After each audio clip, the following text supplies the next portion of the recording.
Hello and welcome. My name is Roger Quayle, and you are listening to My Life in the Mosh of Ghosts.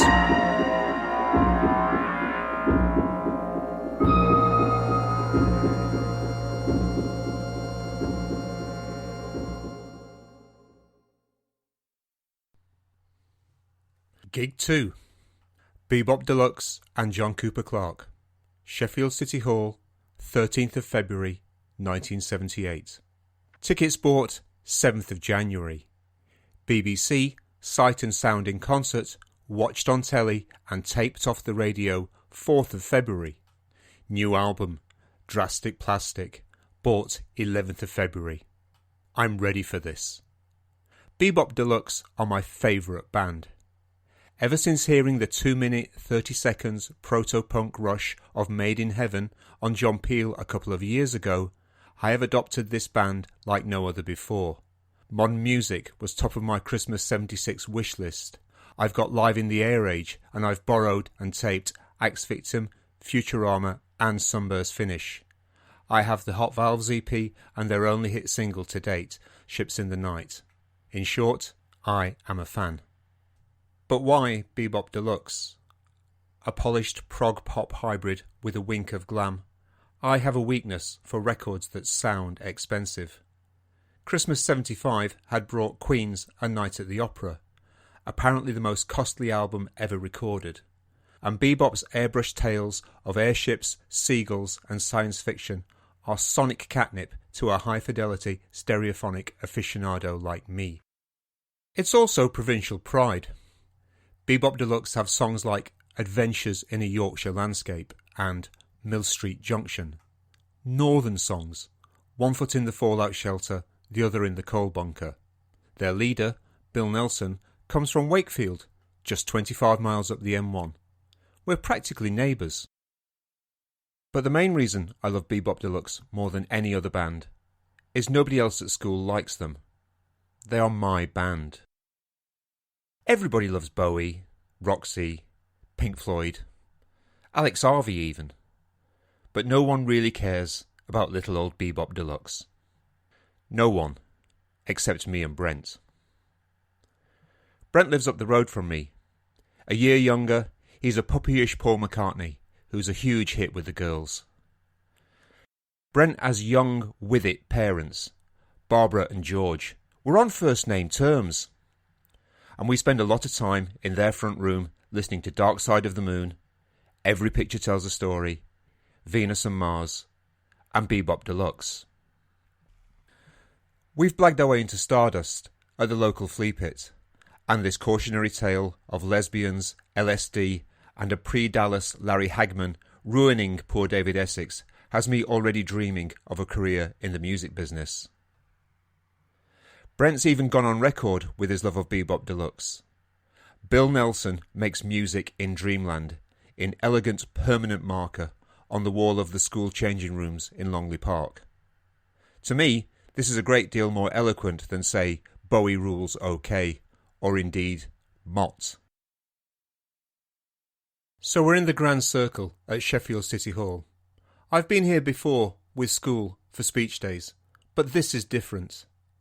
Lots of loon-clad lads, denizens in denim and greatcoats, lots of sewn-on patches, Lizzie, UFO, Rush, Northern Rock.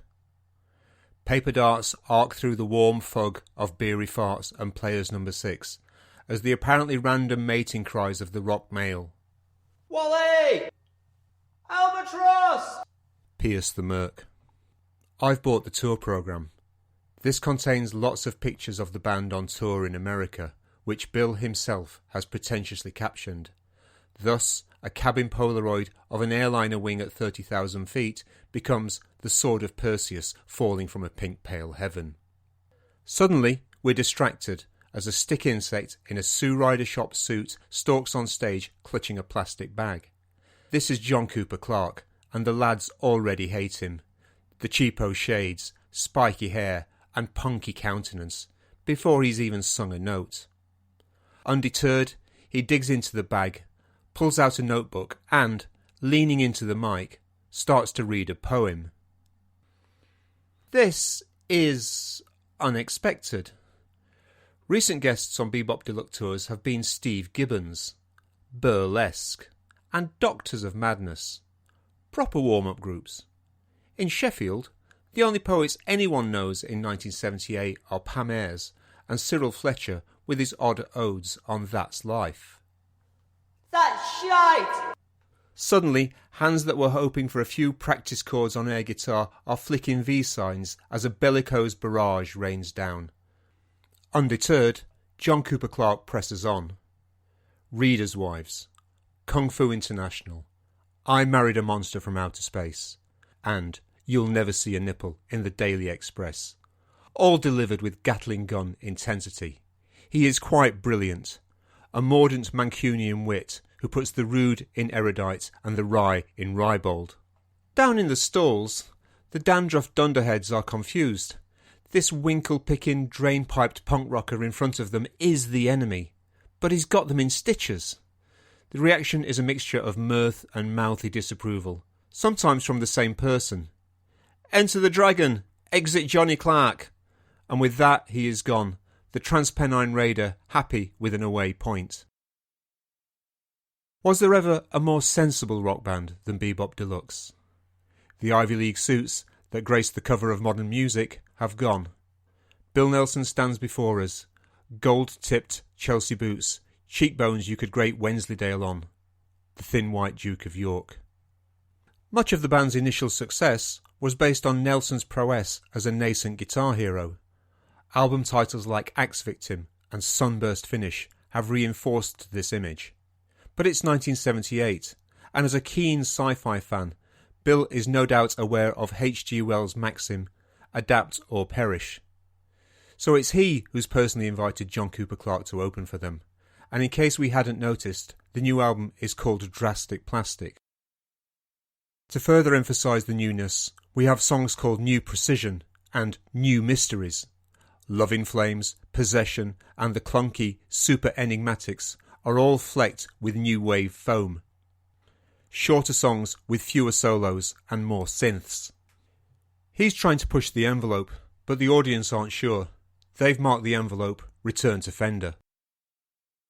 A desolate ballad, Islands of the Dead, is dedicated to Sheffield Wednesday striker Roger Wilde, which makes half the room happy. It's odd, hearing a delicate artiste like Nelson mention football, like finding out Albert Camus was a useful goalie, or Jean Cocteau had a season ticket at Stade Saint-Germain. New songs give way to older favourites. This band are technically gifted, more chops than Dewars the Butchers, and by the time we get to Blazing Apostles, with its extended funk rock workout, the City Hall is rocking. The encore, a crunching romp through purple haze, seals the deal. Bill plays all his best Hendrix licks, and 2,000 happy souls spank their invisible planks, swaying denim daffodils lost in reverie somewhere between Barker's Pool and the ballrooms of Mars. 30 minutes later, a still, buzzing huddle has gathered around the stage door, waiting for Bill Nelson. I'm nearest when he eventually appears, pen and programme at the ready. Bill, will you sign this for me, please? He takes my pen and signs my programme. He keeps my pen. Brent and I wander back down Fargate to catch the number 76 bus back home. It's half term, no school tomorrow. Bill Nelson has my pen, and all is right with the world. Thank you for listening. Please join me again for another story from my life in the Mosh of Ghosts. This is Roger Quayle saying goodbye, and thanks a lot.